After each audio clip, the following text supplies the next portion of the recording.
Bonjour, Dietmar. Bonjour. Ladies and gentlemen, good morning, and thank you very much for being with us this morning, either in this room at IFRI or far away abroad. And my first idea will be to give the floor to Dietmar Schweizgut from Vienna. And in Vienna, Dietmar Schweizgut is a Secretary General of the Austro-French, I'm sorry, I'm accustomed to say that in French, Austro-French Center for Rapprochement in Europe. Dietmar, vous avez la parole. You have the floor. Good morning from Vienna to all of you, and I would wish to be in person at this important conference, which is held at IFRI, the French Institute for International Relations. And I'm sure all the participants do look forward to an interesting discussion on a topic, I think, which has been on our minds for quite a long time, namely the European strategic economy in terms of the green transition, but also in terms of the digital transition to a new economy. The war in Ukraine has changed many things, and we are mostly talking about the defense and security aspects, but it has also painfully made clear that the path to this transition to a green and more digital economy, which we thought could be based at least on a transition phase with fossil fuels, which to a large extent come from Russia in terms of Europe's dependence, could last for a bit longer. Now, we all know that apart from the fact that the aggression of Russia in Ukraine has shattered the security architecture in Europe as we knew it after the Cold War, it also fundamentally changed the transition which we knew would have to happen anyway. Now, this is not something which is particularly linked only to Russia. We are talking about energy here, but I think what we are discussing today has also been placed in a larger context, namely, to what extent is Europe dependent on critical materials, on supply chains which become increasingly vulnerable, on a rules-based international economic order, which was the basis of a model of globalization from which Europe has benefited.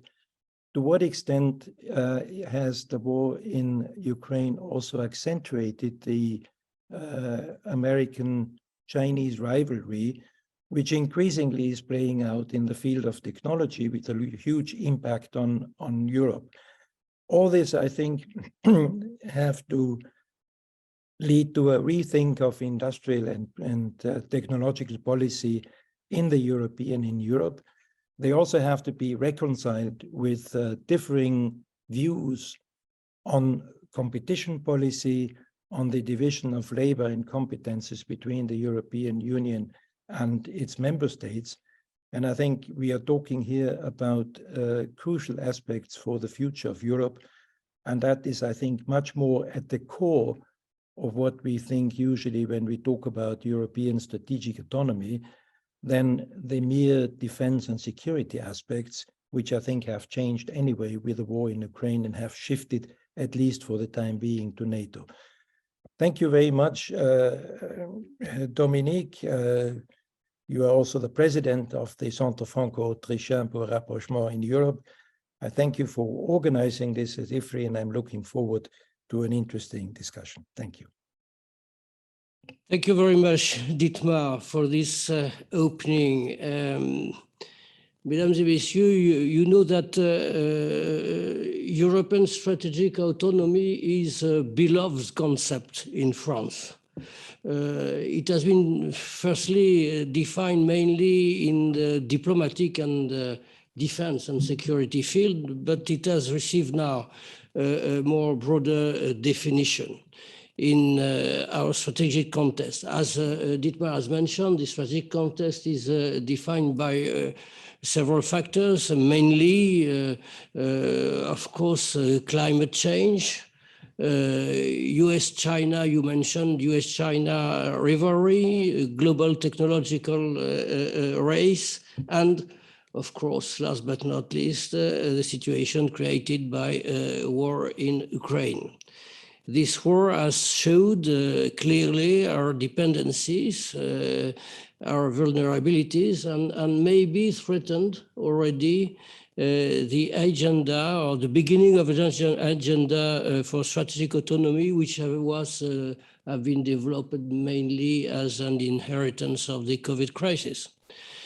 So our basic interrogation this morning will be, first, is it possible in this present situation to maintain a coherent agenda for strategic autonomy?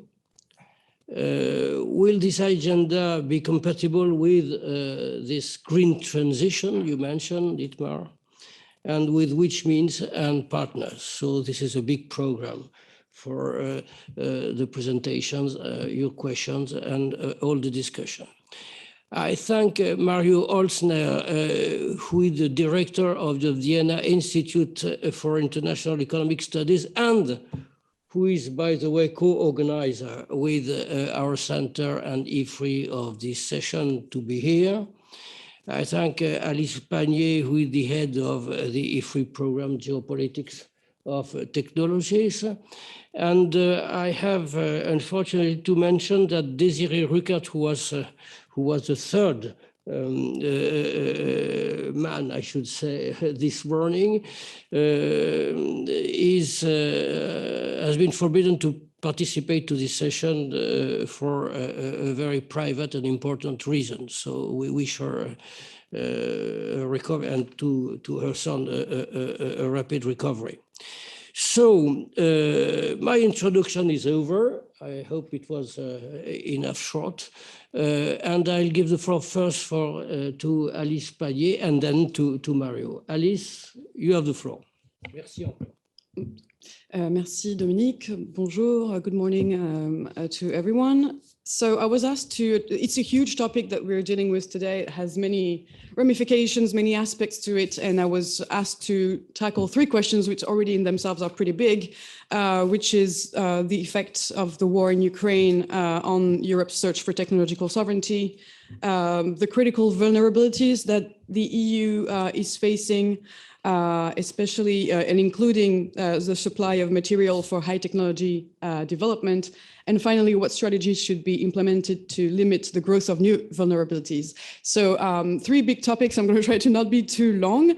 And obviously, we'll start with the context. And it was already mentioned by Mr. Schweizgut as well, that the Ukraine war has highlighted the effects of Europe's dependencies in many areas. Obviously, Russian gas has been mentioned, but also in raw materials, to the extent that Russia is an important producer of various metals, including aluminum, nickel, copper, palladium, titanium. But Ukraine also supplies various raw materials that are critical to chip manufacturing. Ukrainian supplies as well are impacted by the war, obviously.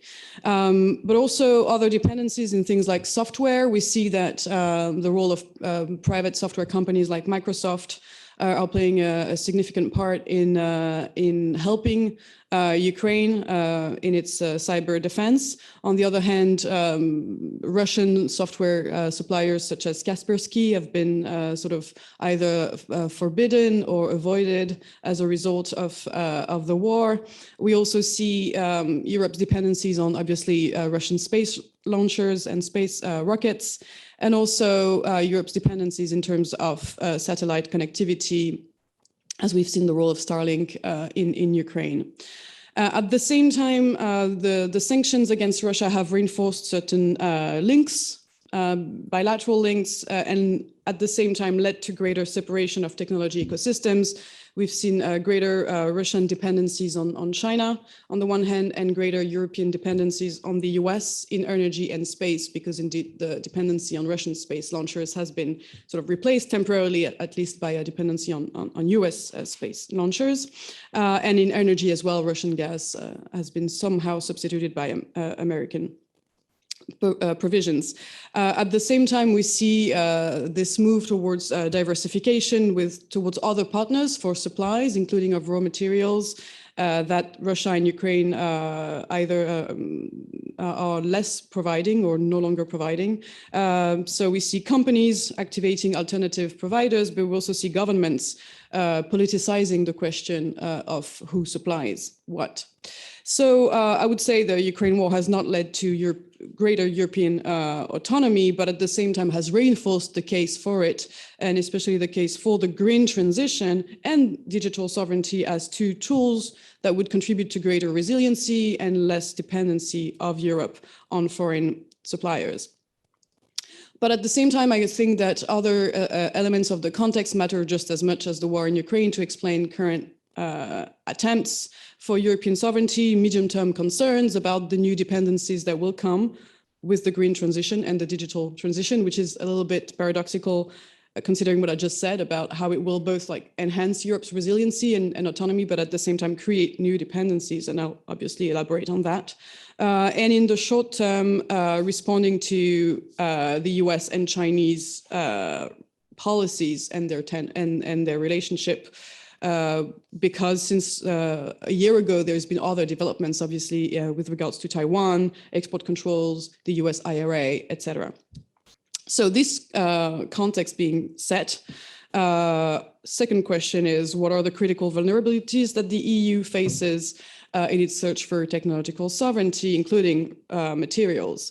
So a first point I want to make is that critical technologies, so-called critical technologies, well, we see that green technology and digital technology go hand in hand.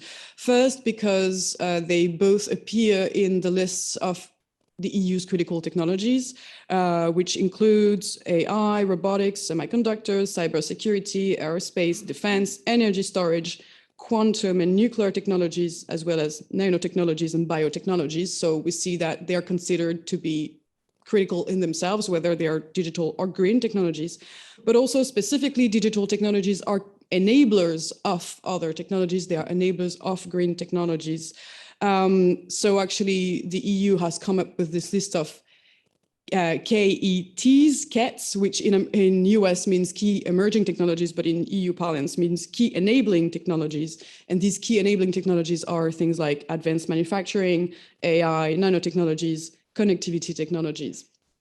So the two transitions really go hand in hand from a technology perspective as well as a political one. The EU's dependencies in all those areas are pretty well identified at this point, so I won't expand on that. There's been countless reports published either by the EU itself or think tanks that look at Europe's vulnerabilities and dependencies, whether in green or digital technologies, especially since 2020. And we've identified the EU's dependencies all along, and also its strengths, obviously, because it has some, obviously, but those vulnerabilities identified all along the value chain, from R&D investment to commercialization of technology, to production and manufacturing, to raw materials, to software, to data.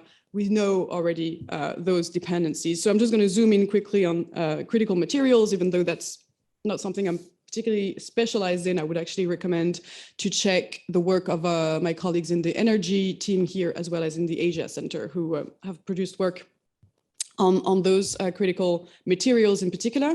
So obviously, again, linking back the green and digital technologies, critical raw materials are used in both green and digital technologies, semiconductors, screens, optical fibers, wind turbines, electric vehicle motors, etc. So considering both transitions that are going on, digital and green, it's estimated that that there is a need for 500% growth in production of critical raw materials by 2030.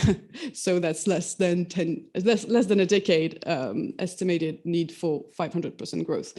And just the semiconductor market in itself will grow by 50% over the next 10 years, according to the EU.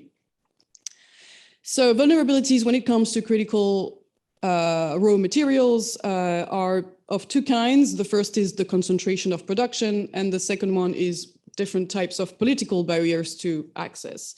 Concentration of production is something that is also very well documented. We know that China produces is very dominant in certain with certain minerals, including the most famous about rare earth, which the EU considers rare earth to be the one facing the highest supply risk in a recent study, especially for permanent magnets that are used in renewables and electric vehicles.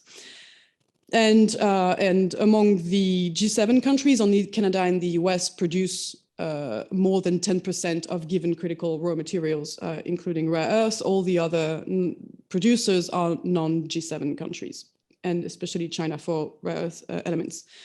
So there is concentration of production. 80% of global production is concentrated among 3 countries. But there are also political barriers to access, whether it's trade restrictions, including quotas or export controls, or coercion practices that can limit access. So in this context, what strategies should be implemented to limit the growth of new vulnerabilities? Well, I haven't invented anything. The EU is coming up with its own Critical Raw Materials Act, actually within a couple of weeks. So I'm going to talk a little bit about this, but in a broader context, again, of high-tech dependencies. I think there should be, and there is de facto, a fourfold approach. The first aspect is awareness about vulnerabilities, and including awareness about supply chain vulnerabilities. I was saying that those dependencies are already pretty well identified. They are in general terms, but it seems that even though there's been work going on for the past 2 or 3 years, governments still have difficulty accessing information from the private sector about their own value chains. So governments have set up monitoring systems since 2020, whether it's the US developing an AI tool to monitor critical raw material sources. The UK has just set up a few months ago a critical mineral intelligence center within its Department for Business and Economy and Industry. France has set up the OFREMI, Observatoire des ressources minérales pour les filières industrielles. And there is also a cooperative approach that's growing with the EU, US working through the TTC, the Trade and Technology Council, to work on an early warning mechanism and on chips in particular, and as well on chips as well. The US is leading this Chip 4 initiative with chip producers, 4 chip producing countries, to try and share information about value chain risks. But more information is still needed to come from the private sector. At least that's what Thierry Breton recently complained about. Also, we can wonder what's the compatibility between like all those initiatives for sharing information, whether what the US is doing with India, Japan, and what the US is doing with the EU, whether that can go hand in hand, whether they can share similar types of information, how broadly can you share the information? So that's the first question, like awareness is still an issue. The second aspect of the strategy is obviously producing in Europe. So that's something, one of the key aspects that's going to come up with Thierry Breton's new, what at least Thierry Breton outlined would be in the new Critical Raw Materials Act. That's going to cover, identifying strategic resources, constituting stocks, setting up high standards for both imported and EU-produced critical raw materials, but also using tools like those that have been used for the CHIPS Act, that is to say, relaxing state aid rules to increase local investment in Europe to both extract and refine, but also recycle. And I'll come back to that in a moment. Refining indeed is probably a good area for, because there's probably more. It's not necessarily the same countries that have the raw materials and those that refine them, and there is a possibility to at least diversify part of that. The third aspect of the strategy, so after awareness and producing, is diversification. So that links to what I was just saying. There are known potential reserves for at least critical raw materials in other countries, including countries that our governments currently probably would be more comfortable working with than, say, with China. So there are reserves in Brazil, Vietnam, Australia, Morocco, within the EU itself, as well as in North America. So there are opportunities to exploit those reserves and diversify. Yeah, I won't expand on that, but this also goes with a broader question of to what extent, again, are we politicizing supply chains? And there is this whole debate that we can have then perhaps in the Q&A about like-minded countries and friendshoring and all of that.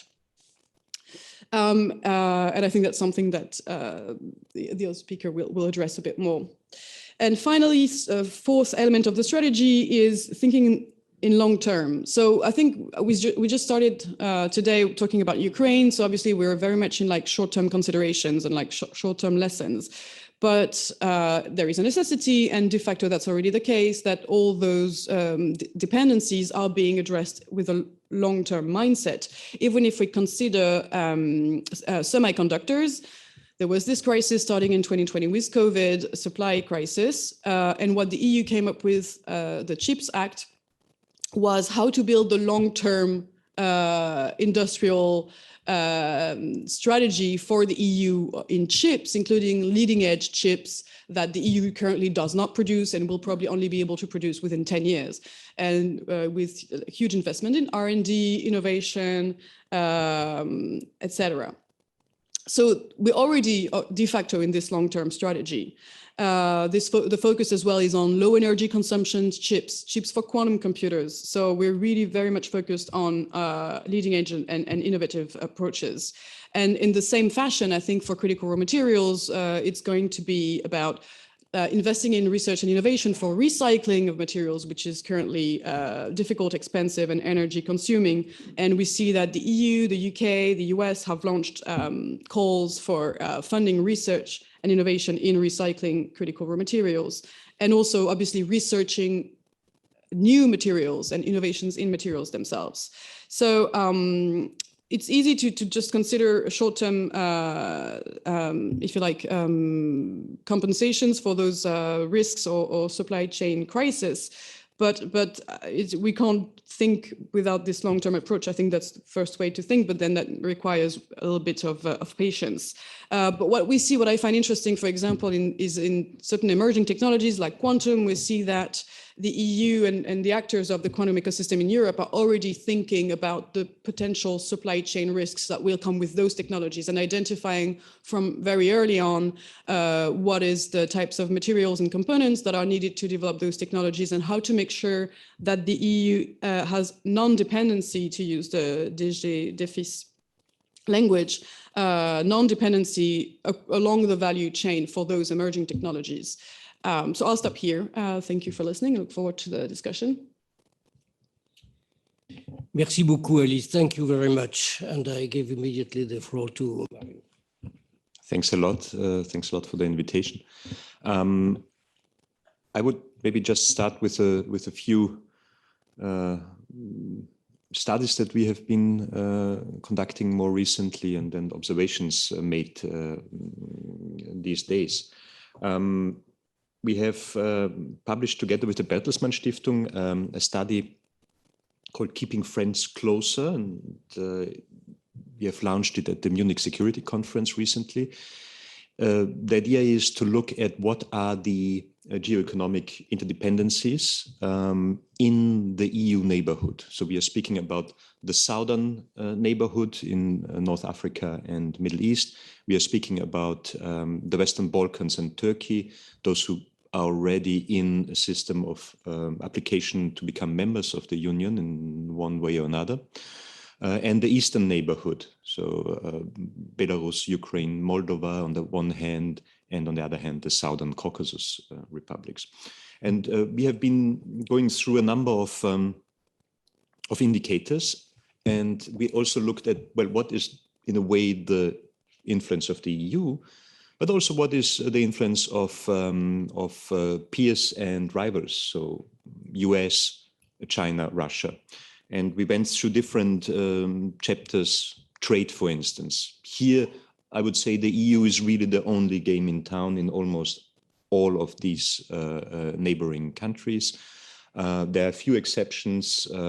Russia and China maybe in some of the Southern Caucasus republics, the US maybe in 2 or 3 of the countries of the southern neighborhood. But otherwise, it's really by a large margin the EU that in terms of trade is really the bloc with which these countries cooperate. It's similar in finance issues, looking at foreign direct investment, for instance, or banking, or if we look at the share of currencies in the local central banks' reserves, there it is also an issue, obviously, of the US dollar. So the combined West is here dominant, and this also hints at that we are not alone. It's important to also think about other democracies active in the region. We looked at technology and knowledge exchange. There things already look a little bit different. It's still the case that, for instance, in terms of ICT services trade, the EU is very important in all of these countries, more important than others. But for instance, if you look at high-tech manufacturing trade, the EU used to be very important. But over the last decade or so, we see that China's impact is much, much stronger, and the dynamics in this area playing against the EU. This also hints, obviously, at the problems that our own high-tech sector is problematic, that we lack in a way on a global level certain forms of industries which others really have developed much stronger than ourselves. Similarly, in infrastructure, the EU is still very important, but we see that China is becoming more and more important. For instance, if we think about the Western Balkans, there they have really stepped up quite a lot, and this relates to partly ownership in certain critical infrastructure, but also in terms of financing new infrastructure. And finally, we also looked at labor mobility, which I think is something that is really going to be one of the key issues over the coming decades. So far, a lot of labor migration from those neighboring countries came from the Western Balkans, Turkey, Eastern Partnership. But here, the population projections for the next decades are going south. So partly the population in the working age is really shrinking. And there will be a great shift to the southern neighborhood countries, where we still see for the coming decades that the projections foresee a growing population, a working age population. So this all hints at the fact that we need to ideally not react, but have some kind of a plan for the coming decades. I don't know how realistic this really is, but it would be good. It would be good to have probably more of a partnership approach with our neighbors, looking, for instance, also particularly at this migration topic. The idea is also to maybe do a bit more about the carrots, but maybe also about the sticks. It's not nice to say, but we really have not used this leverage that as a European Union we have in our neighborhood. If we look at other rivals, they have been making much more out of their cards that they have in the hand, which are typically not better than ours necessarily. So we need to make sure that certain political goals are in line maybe with ours as well. But on the other hand, the carrots, we haven't been doing enough with that as well. Yeah. Thinking about such a small territory like the Western Balkans, with a collective GDP that is comparable to that of half of Greece or the Slovak Republic, so which is really a quantité négligeable. We have transfers on an annual basis in the pre-accession funds, which in terms of these tiny economies, GDP is something like 1% per annum. Yeah. And this is nothing really. This is not an important measure. It's important for those countries, but if we look at the eastern members of the European Union, they receive 2, 3, 4, in some years, maybe up to 5%. Hungary is, by the way, very skillful in making most out of EU transfers. So that is a different level, and I think that is the level that really can make a difference in terms, particularly of infrastructure investment. And there is also the question, you know, if we can't prove that we are able to make a difference in the group of accession countries, then I think we shouldn't even try with the others. And in that sense, I think we made a lot of mistakes in the Western Balkans.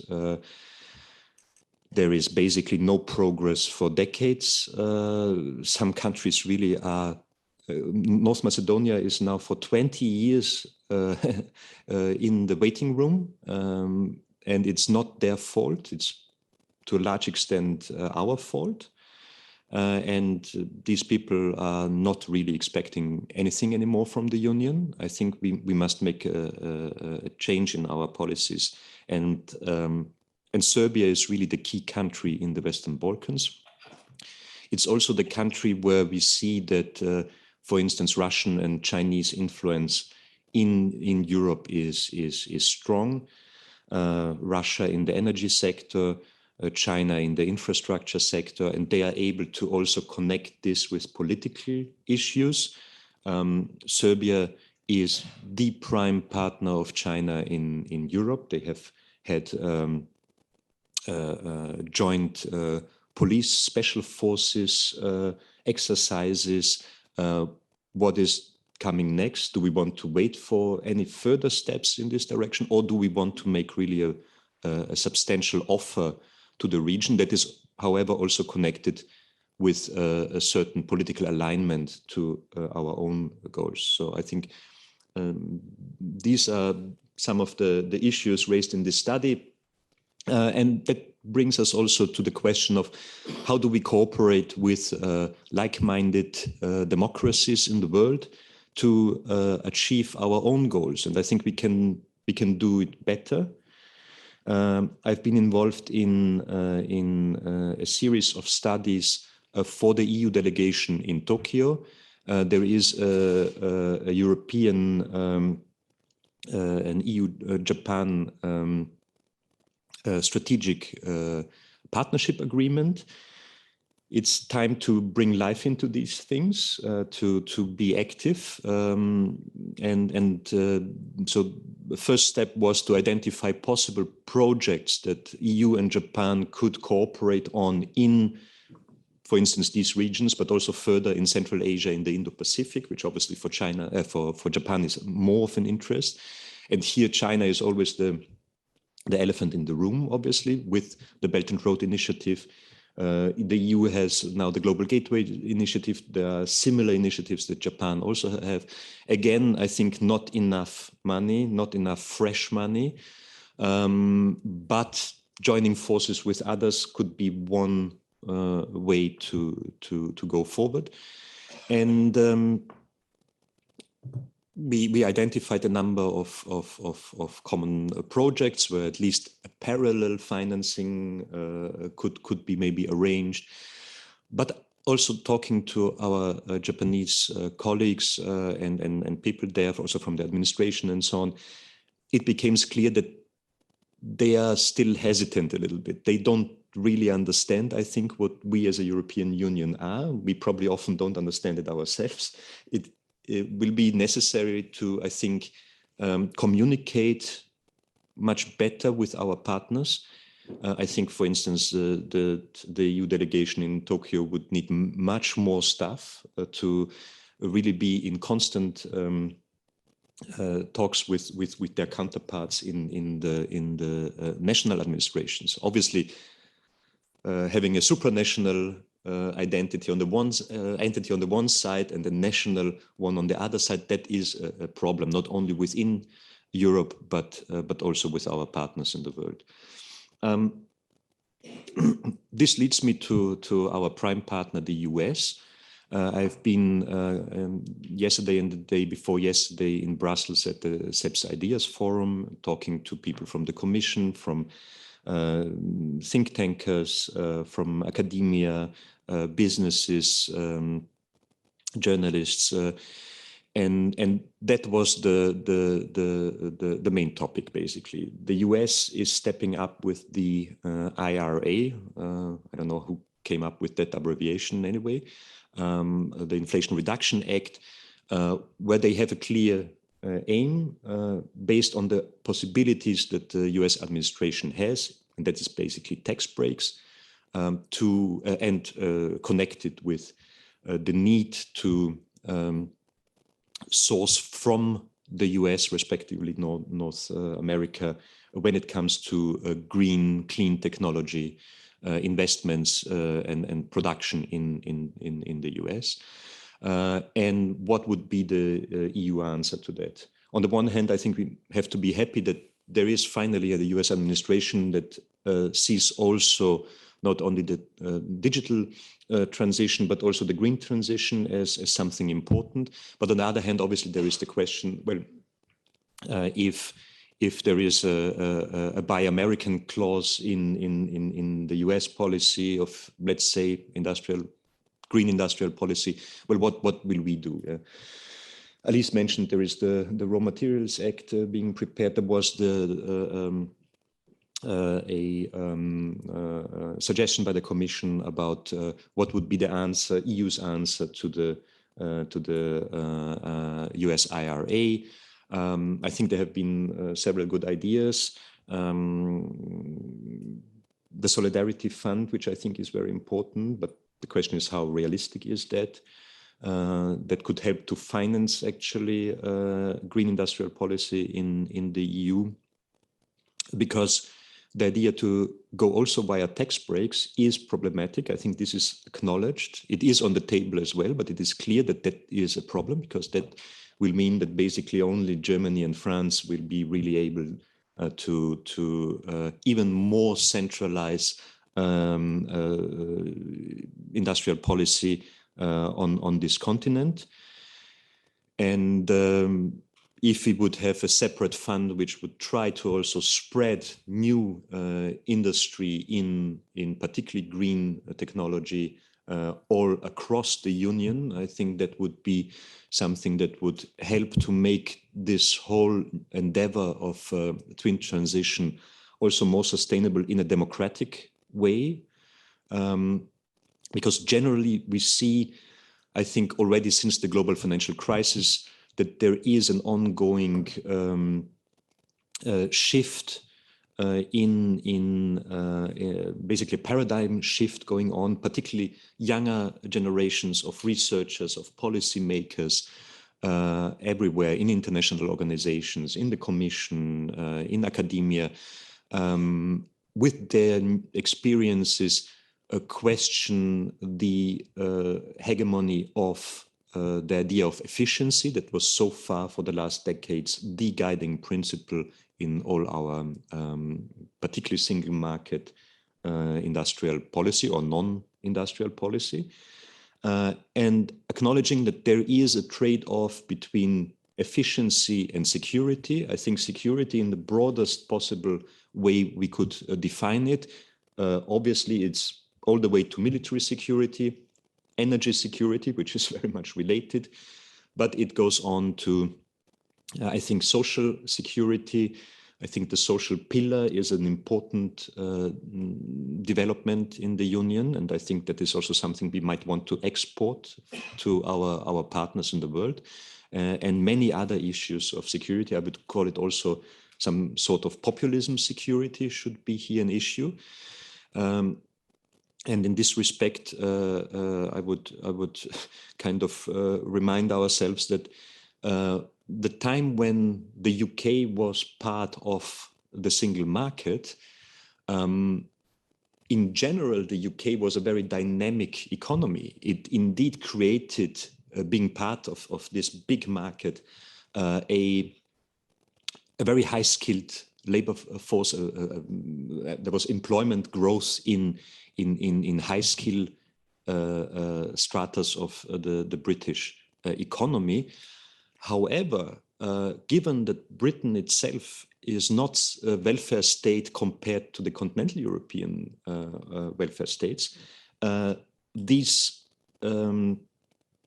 forces of agglomeration that are at work in our common market were not challenged by any either federal structure or social transfer structure or empowerment structures in the UK.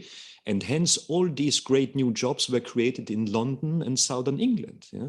And Northern England and Eastern England lost completely out, and they had really a bad time. And well, we all know where the Brexit votes were. They were in North and the East of England. And neglecting this social security compared to the efficiency of the market, in the end, reduced the size of our market, and we all lost. So I think these lessons, I think, partly have been learned, and I think we should take it from there and really have a new approach to industrial policy that deals with the digital transformation, the green transformation, but at the same time that is sustainable also in a social and political way. So, thanks.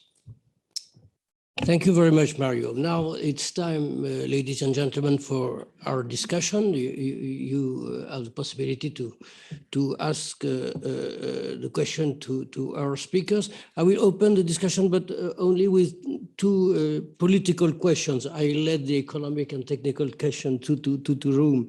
My first question is very simple. In which measure differences or possible divergences between member states of the European Union could have an effect on the official transition agendas. I could mention, for example, differences or divergences in defense options in the future, or present divergences on nuclear dimension or on migration. With the negotiation, the very difficult negotiation of the European Pact. That would be my first question. And my second question concerning the Western Balkans, I know that Austrians, French also, but Austrians are very interested in relations with Western Balkan countries. Do you think that the Ukrainian events will have an effect of accelerating the integration of those countries of Western Balkans, and with which effect on the points we discussed this morning? Positive or negative possible effects? But please don't respond to my questions. They are very open, and I am asking for the raising hands in this room. Not yet. No rising young. Bon. Alors, so please begin with my questions. As you like it. I can say something about the Western Balkans if you want. But also about your first question, it's connected actually. I would say that the Second Austrian Republic has really currently at least, only two common themes that are not contested within the political sphere. The one thing is to be against nuclear power, and the other thing is to be for the Western Balkans to join the Union. Yes, I don't really see a lot of other topics. That there are the other Austrians here, so and maybe I forgot something, but I think that's basically it. You know, so there are just these two things that hold together that republic, I think, in a way, and both are again connected to some sort of at least perceived security issues. but which make it also with regard to migration a very difficult topic on the EU agendas, with different nation states having perceived different payoff schemes. I would add to that the problem with international trade agreements. Speaking about the Mercosur agreement with our partners in Latin America, which I think we should have already done a long time ago, but it's now again time to speak about it. Again, Austria might be a problem case because the whole idea about trade agreements and the investment clauses have been discussed very critically, and maybe that's even a third topic where there is almost a unanimous view among political parties in the country. With regard to the Western Balkans, I think, but I also hope that indeed the whole issue of Ukraine, where the Union basically has promised Ukraine a membership, and I think as a Union we can't wait with Ukraine again 20 years as we did it with North Macedonia, that this will have a catalytic effect on the Western Balkans. It already partly had. So things are going on a little bit with the Kosovo-Serbia problem, with the accession status, at least, of several countries in the region. So I think in the end, it will be a political decision to bring them into the Union, as it in the end always was. I mean, Bulgaria and Romania have been a political decision as well. Nobody will expect the Western Balkan countries to ever be like Switzerland. This will never happen. We can do whatever we want. They have a very different starting point already back in the Roman Empire. These were some of the poorest countries with all the problems that poor countries have. Corruption is, I think, a dependent variable. It's not like, otherwise it would be a racist argument. That would mean Balkan people are corrupt. Yeah? But no, I think it's a dependent variable in terms of economic development. And this area has, there are different theories why this area is poor.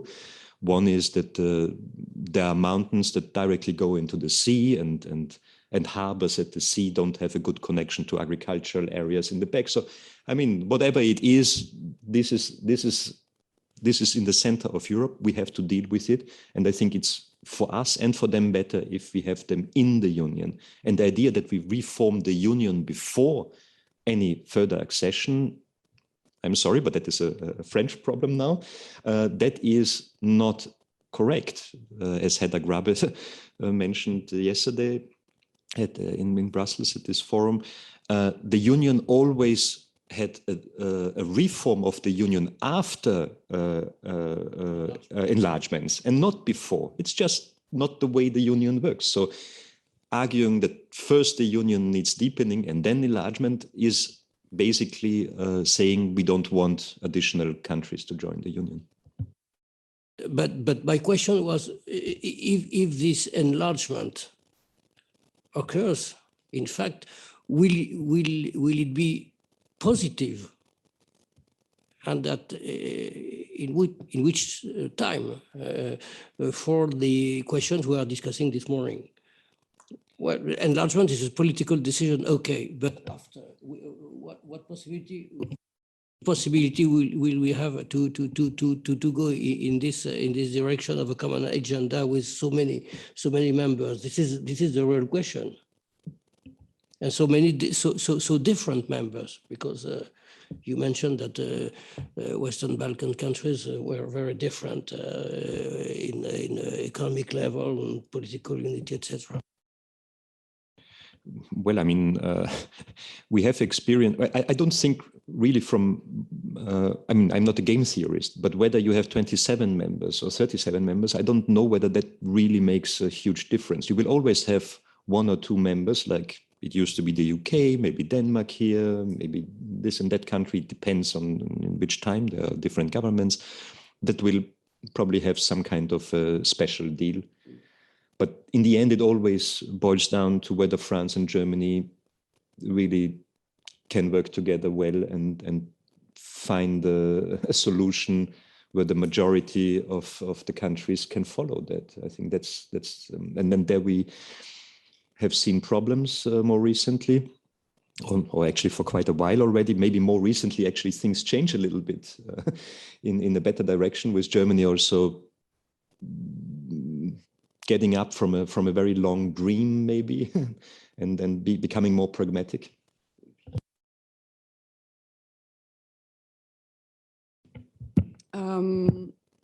So I just wanted to quickly go over your question about divergences among EU member states. I think when it comes to this sort of technological sovereignty of Europe, there are three sets of divergences.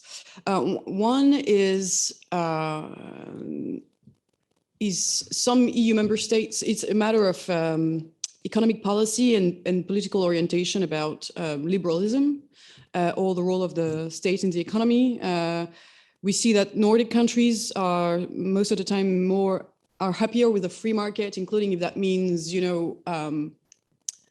in technology, just like in digital technology, just like in defense, acquiring American-made equipment, or as long as it's as we have a global free market, there is a bit more resistance in Nordic countries to having a strong hand to reindustrialize in the same fashion as we hear in France and more generally in the southern part of Europe.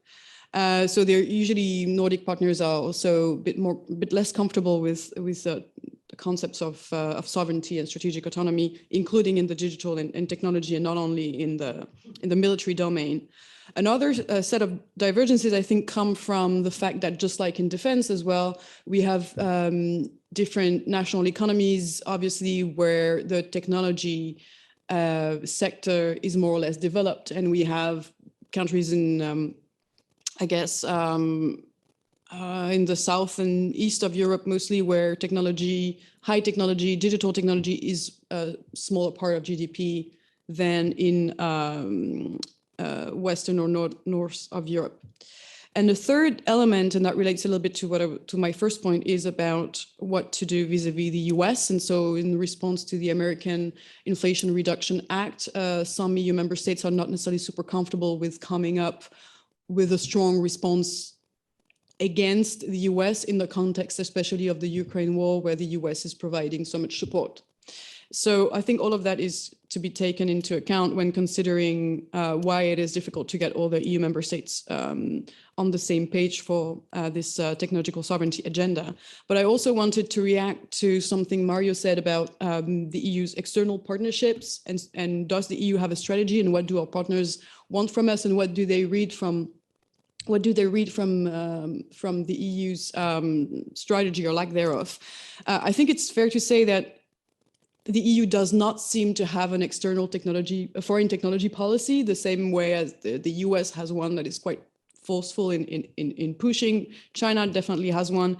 The EU still has a hard time integrating technology in all other aspects of its foreign policy, also tends to act on bilateral partnerships fashion, whereas it's maybe changing with the global gateway, but I think it relies still pretty much on bilateral versus the US, for example, trying to bring together countries around like groupings and minilaterals like the Quad or the CHIPS 4. So the EU has a bit more difficulty with that. But we've actually just published last week a big report on the technology policies of digital middle powers that looks at 9 countries. And we see that for pretty much all the countries, the EU's position internationally when it comes to technology and how it positions itself vis-a-vis the US and China is quite attractive. Obviously normatively as in GDPR, but more generally as in an approach to the international system that is more amenable to having like multiple centers of power and multilateralism and multipolarity. And so many middle powers are interested in what the EU proposes in terms of vision, but does the EU sort of leverage that? I think not so much yet. And I think what we see also is that those middle powers are being courted by the EU, by the US, by China. That's sort of what you were saying about Eastern Europe pretty much happens all around the globe now, where whether it is to invest in mines, whether it is to relocate production of semiconductors, whether it is to, or not even semiconductors, but just generally manufacturing.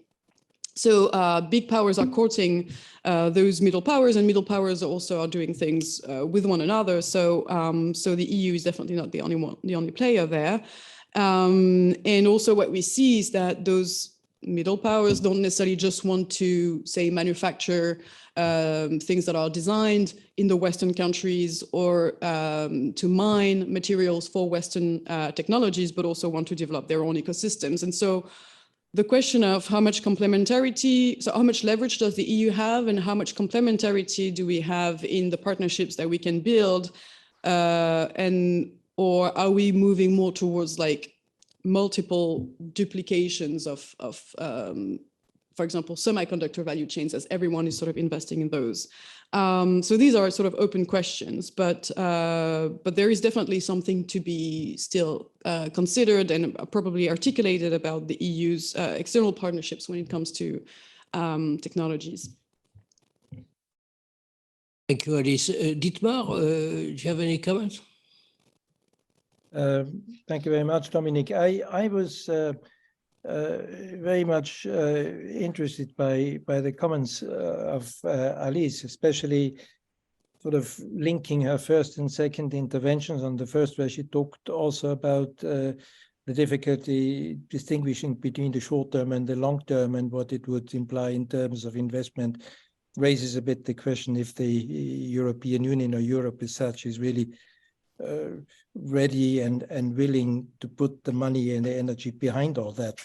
But the second point, when Alice said that there are obviously differences in views between the more so-called liberal Nordic or northern states in terms of trade and industrial policy, and France and others, raises a bit the question, when we talk about European autonomy or strategic autonomy in that field, can we really sort of aspire to sort of becoming a force as long as we still have sort of this division between national policies and policies at the EU level? I mean, we do have not only different views on what our policy should be as such, also linked basically to the more liberal outlook on competition policy, but we're also talking about the use of financial instruments and what policy should be funded at the EU level. And I was just wondering, also in terms of partnerships, Mario mentioned, for instance, cooperation with Japan, increasingly important, but are we really in a position to be a partner as long as we don't have a more unified view about what constitutes policy at the European level?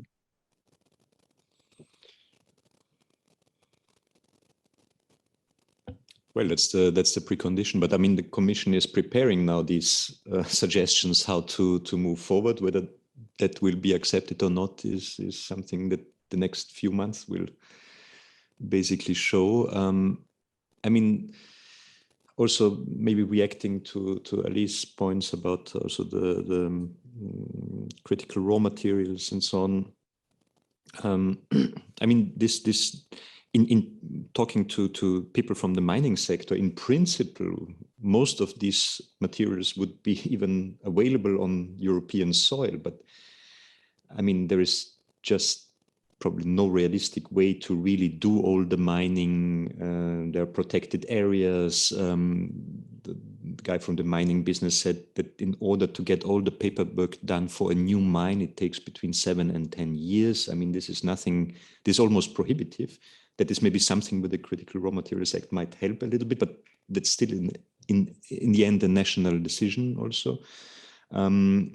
The fact is that we will remain dependent on not only China as the main mining and producing area of and refining area of all these important metals, but also even of Russia. The dependency on Russia will not go away. It's just the biggest territory on earth with just a lot of very important materials there. And the whole green transition is one that is connected with a lot of mining. It's about getting all kinds of strange metals out of earth. It's not maybe oil and gas, but it's yeah, all kinds of metals, and it's a very dirty, toxic business.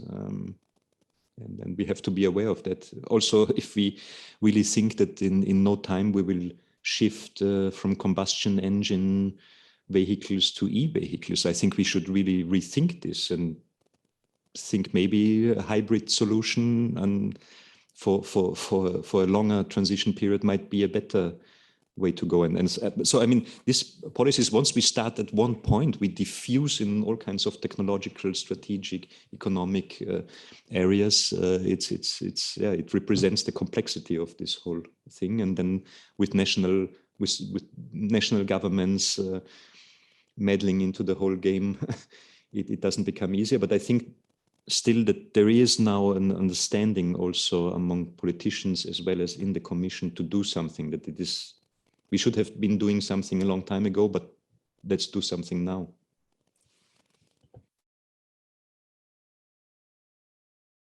Alice. Yes, just a brief comment about the money. That's kind of like the heart of the matter in many ways. And I think there was a recent study from the European Investment Bank that showed like 80% of European startups are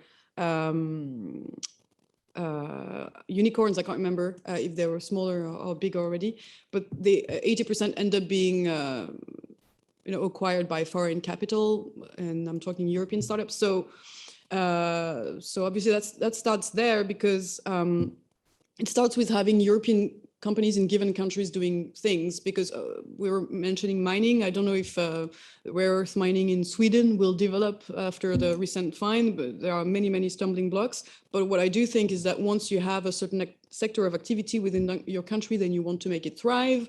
And so then you will adhere more to this idea of sovereignty, autonomy, what have you. In areas where you don't have an industry, then that's where you will sort of be happy relying on foreign supplies.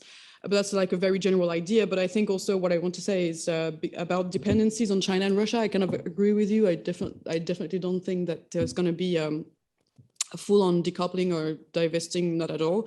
That's not even happening from the US vis-a-vis China to such a large extent. So I think what we're talking about is more a de-risking strategy, which is the term that European institutions usually are using nowadays. De-risking strategy rather than decoupling. So it's again about like diversifying, having alternatives, and not having one single source for anything, pretty much. But yeah, that was my comment. Thank you very much. You mentioned several times China, and especially a Chinese presence in Serbia, which is evident, of course. Could you elaborate a little bit on the present developments and eventually and possibly future developments of Chinese strategy in Central Europe and Southern Europe? We know that the 16+1 process is quite over. But I suppose Chinese strategy is not over in Europe. Which ways are still open for this strategy now? Which characteristic, I should say? Yeah, the quality changes a bit. That's true. The Belt and Road Initiative, definitely the 16+1 came to, in a way, an end. That's a dead end.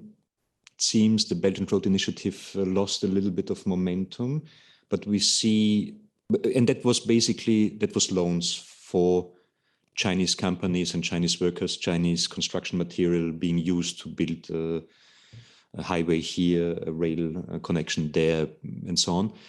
What, for instance, in Serbia changed now, the level of foreign direct investment from China in principle is negligible, but last year was the first year when Chinese foreign direct investment in Serbia was higher than EU foreign direct investment. So the dynamics is changing.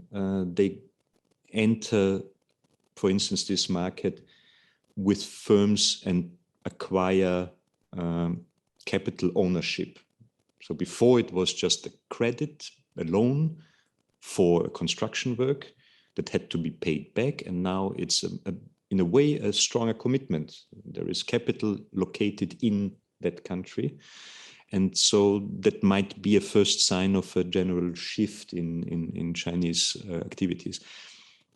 But I mean, China in itself is dealing now a lot with its own problems. The real estate market is basically collapsing in a way. I mean, some of the main companies are basically bankrupt. There is now the discussions in the Chinese government who will follow as prime minister, what will be the overall economic policy. The idea that China had already quite some time was to move from export dependency, dependent on us basically as a market, to economic growth model that would be more centered around Chinese domestic growth, but that somehow failed so far. So the question really will be, what will be the decisions along this economic policy that China will have in the coming days and weeks, and then we probably have to take it from there and see how where the foreign element plays into their economic strategy. Alice, a comment on Chinese strategy? Not particularly at this point. Particularly. Ladies and gentlemen, any comment, more additional comment or remark? Monsieur, je vous en prie, press the button. No, not yet. And I will try again. I think it works. Thank you very much for your intervention. I had a question slightly different to the topics that were raised, but I took the opportunity to have you. I don't have the chance to talk very often with Austrian researchers concerning more the running of the European Unions. And I have the feeling since approximately 1 year that in terms of negotiations, especially when there is a dispute between France and Germany, sometimes Germany uses Austria as a kind of proxy to let some topics on the table and to avoid to raise a bone of contention between Berlin and Paris. I take, for example, that Austria took the lead in 2022 for filing in court the European taxonomy. And it appears like Berlin disagree about the nuclear point, but don't want to open an open fight in front of France and let Austria act as a proxy to defend its interests. So as an Austrian, I wanted just to have your feeling about that. Sorry for my frank question. But No, I think it's a very good question. I think that would assume a level of coordination, which, I mean, I don't know whether that is really realistic. Yeah, but I mean, I really don't have the details about this. That would be probably on a very high level, some kind of. I think the nuclear issue is, as I mentioned before, really a probably the constituent element of Austrian post-war politics. And there have been local elections, quite a lot of them recently, in Lower Austria, which is the heartland of the Conservative Party's electorate. And they are in the government.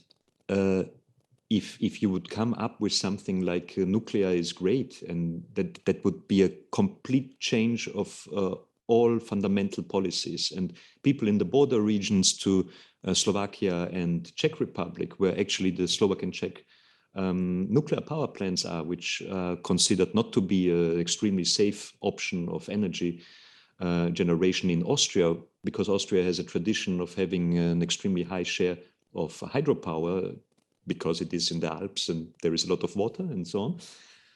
That's where you are. I think that you don't need any other foreign cooperation line to make Austrian foreign policy to be extremely active in this issue. And plus, the Green Party is also in the government.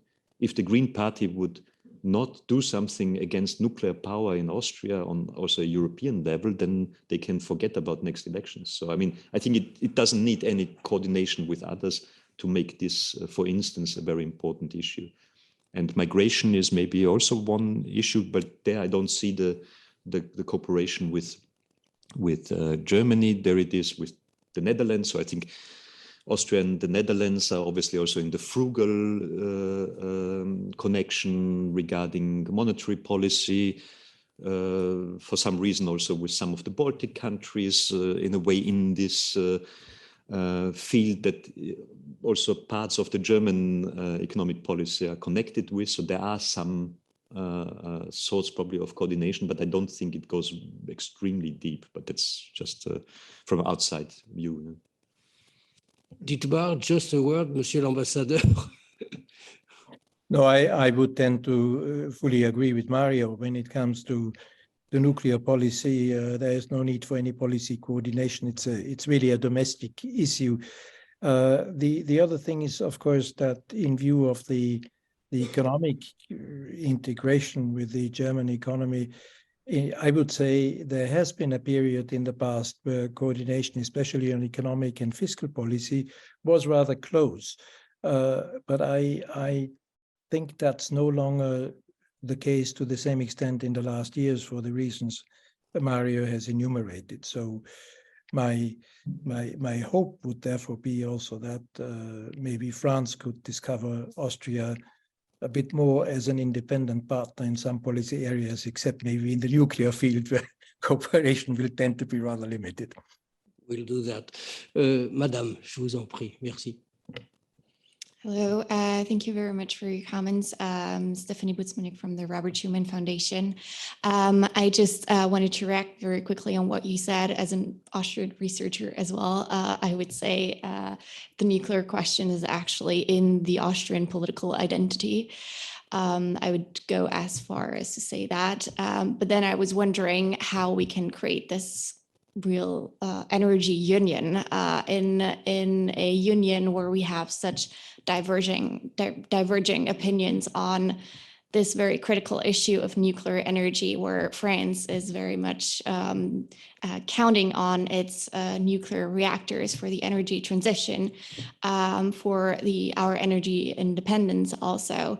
And countries such as Austria, but also Germany to a certain extent, are against nuclear energy, even though that Germany is a little bit more flexible in that sense than Austria is. They have just decided to prolong the life of some of its nuclear reactors. So maybe you can answer that question of how we can come together, or can we just accept that there are differences within the member states and they're okay. We can move on like that. Thank you. Comment at the question. Je vous en prie, Madame, je vous en prie. Yes. No, it was not the two fingers. So, please press the button. We cannot hear you. But should I maybe just comment on the nuclear first, if this is another topic? Okay. I mean, I'm very un-Austrian in the sense that I think nuclear power is not a bad thing in itself. And if you obviously compare to coal power plants and so on, and how many people die from lung cancer related to that and so on, we don't have to discuss this here. But it is, I think, also in essence true that nuclear is probably not the best option we have. And that in fact, if we would really take it serious, that offshore wind farms are probably one of the best ideas if they are properly connected to maybe offshore wind farms in the north of Europe with proper connections to solar power in the south. I think those countries who have the most solar power generation in Europe, if I remember correctly, are for some reason Germany and the Netherlands, which is an absurd case. I mean, we should have really in the south the big solar farms and so on. And also, I mean, thinking about the costs of decommissioning nuclear power plants, I mean, this is huge.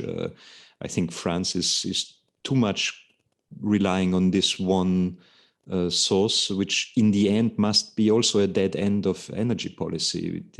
I mean, we will see it also with Ukraine. That is something I learned from an energy expert recently. I mean, they have extended the life of their nuclear power plants, which they mostly rely on, apart from Russian gas in their energy mix. And this comes now really to an end and it only the decommissioning of the Ukrainian power plants will cost dozens of billions of euros. And this comes on top of all the reconstruction stuff. So, I mean, this is also a cost issue. And I think one will find some ways to say, okay, this is maybe a transitional technology, but let's do really the true green energy transition. Yeah. Well, I promise you that we will organize a debate, Franco-Austrian debate on specifically on nuclear dimension, but we did it yet. Thank you very much. I'm a journalist. I work for the Austrian National Broadcaster. And I would like to ask you, Alice, are we actually talking about, probably this is also related to the energy question, but this transition to green technology, where are we at in Europe? Are we actually can we actually compete in this probably international race? Where are we in research and development? Did we benefit? Was Brexit probably a benefit because all these smart brains who are now a bit lost, where are they? Where are we in research and development, given that Europe is so segregated, or there's not one big brain factory? Can we actually catch up? Can we ever compete with the IRA in the European way?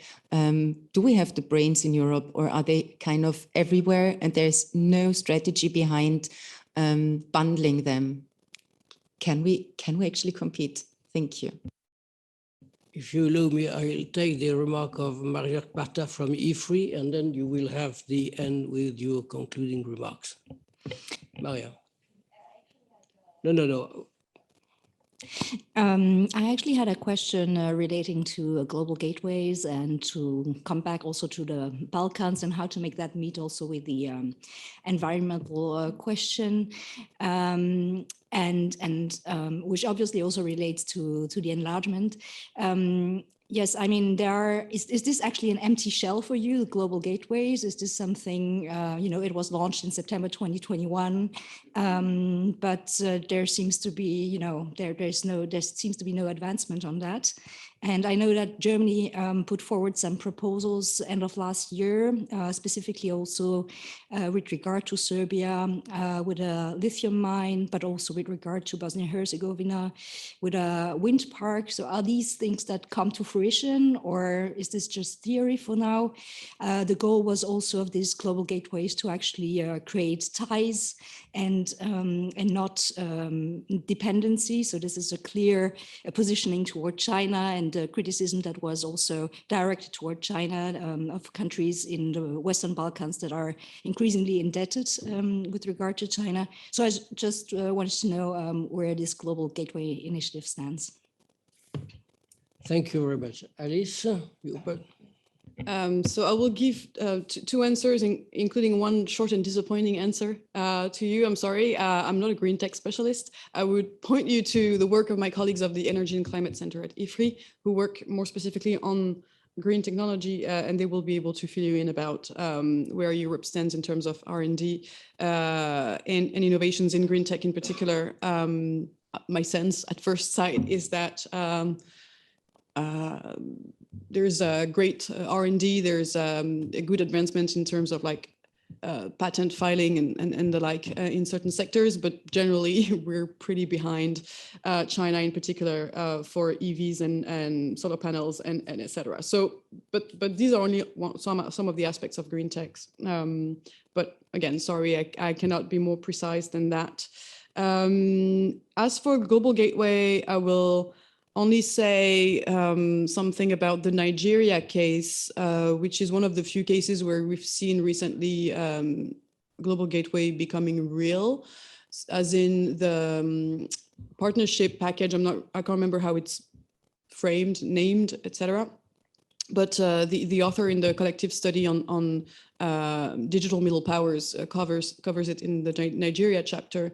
And at least the way this Nigerian colleague perceives it is quite successful in the way the EU is bringing together several aspects of the partnerships and support, both for startups, for research, for infrastructure, working with government standards. I mean, the fact of bundling all those different aspects, it's a good first in terms of what I was saying earlier is sort of a difficulty of the EU to have a real foreign policy strategy when it comes to technology. So I think it's good. And the question that I think European authorities are still having is, China has been so successful in exporting infrastructure, and not only infrastructure, but usually the software, the cameras, and also the mindset that come with it for like surveillance, for example, of citizens, which is attractive to certain governments, unfortunately.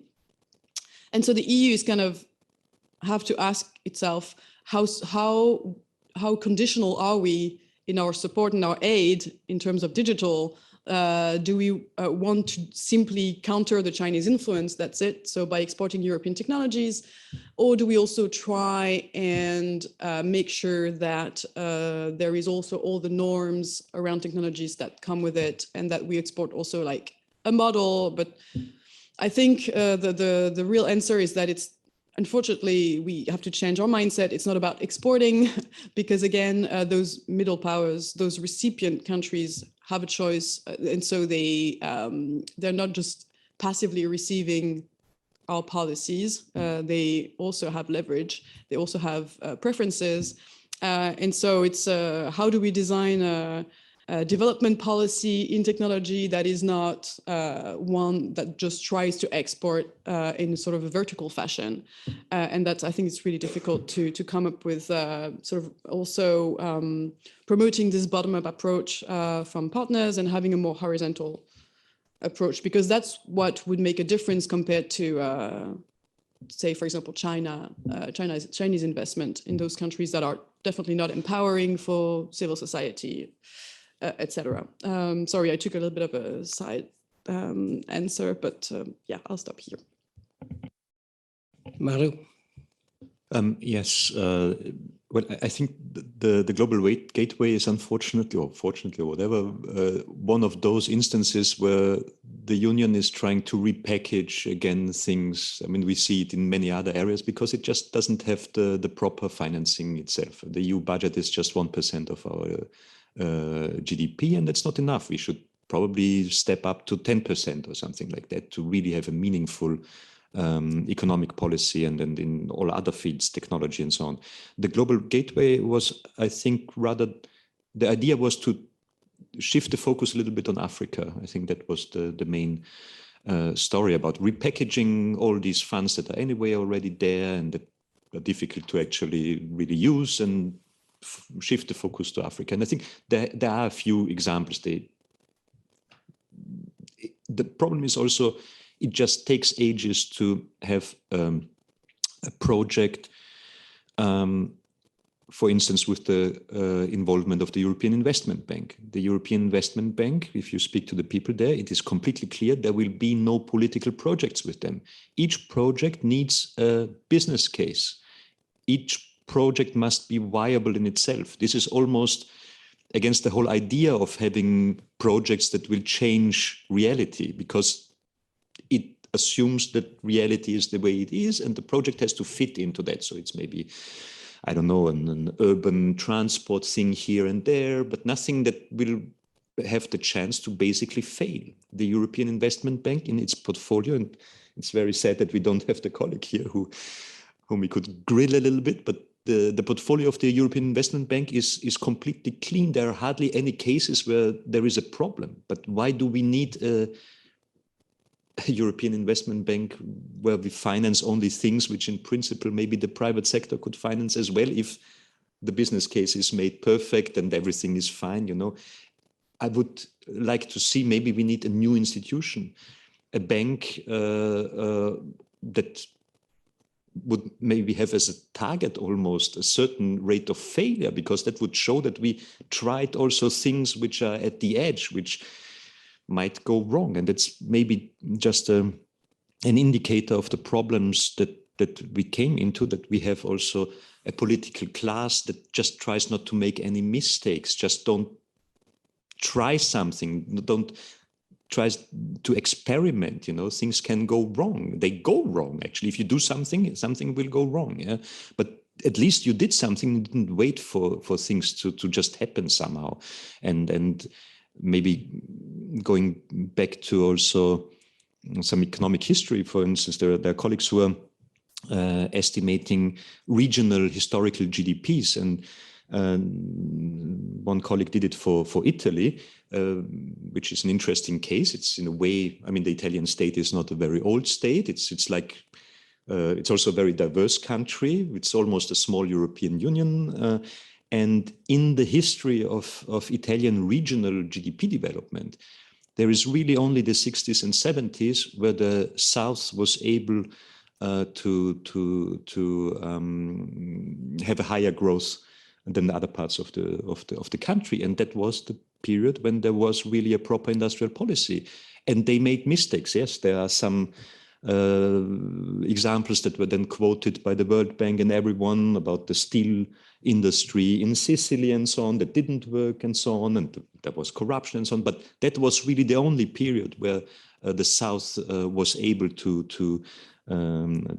grow and have some kind of a better development. I think this is exactly this trade-off between efficiency and security, I think, that we have to talk about. And maybe we need some more bold missions. There is this mission approach also that has been discussed, but I think it's still a little bit too complicated. There is, I don't know, the proposal of Mazzucato that there is this mission about, I don't know, 20 cities with something happening there. But maybe we should really do something like, let's have, I don't know, let's find the material with which the fusion reactor works, and let's drop a dozen billion euros on research, on material research. Now, I talked to this energy expert. He said, we will never find the material for the fusion reactor because it would need to stand enormous temperatures, which all our materials are not able to hold. Yeah? But okay, if we don't even try it, then we will never find out. Because if we are the first ones to find the material where the fusion reactor can be built, then the whole energy thing is done. We don't need to talk anymore about it. It's maybe it's just an illusion, but at least we could try it, I think, to find out whether it is an illusion or whether it can be made.